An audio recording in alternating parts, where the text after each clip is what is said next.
मुझो हिकिड़ो शइ राति पुटु पीउ खे चवे चरियो थो, बेअदब बुछड़ो वते खरियो थो, बाक़ी ज़ाल सां तंहिंजी ॿधी आहे, कजे छा भाऊ हीअ बि 15वीं सदी आहे।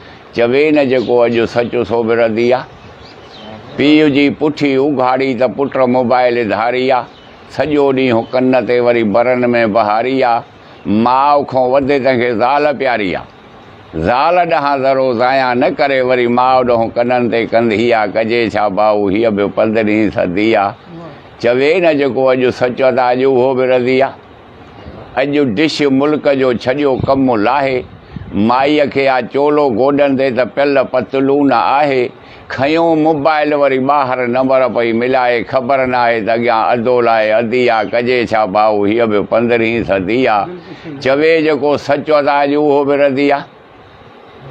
करे महिमान पंधड़ो आयसि दिस खां, घणो ई चई घरवारी खे पर उथी कान डिश तां। वीचारो पाण फिरे पियो चुल्हे खे, जॾहिं व्यसि ॻाल्हि वस खां, गऊं जे वध यार वञी गॾु हेॾू धी आहे, कजे छा भाऊ हीअ बि 15वीं सदी आहे। चवे न जेको सचु अॼु उहो बि रज़ी आहे। हिकिड़ी माई माइटनि में त वरी ॿी परिणियो आहे, हूअ बि अचे पिनंदी टुकर पाड़े मां, हे वरी घोटु बणियो आहे। हयाव जो तंहिंजे अखि में न कणो आहे, ॾेई गिला तंहिं ते अजाई चवंदो यार हीअ बि रज़ी आहे, कजे छा भाऊ हीअ बि 15वीं सदी आहे। अॼु बिना पैसे वणे कोन थो खणी भाउ हुजे, बाक़ी पैसनि वारो प्यारो लॻे थो खणी, अॻियों कारो कांव हुजे।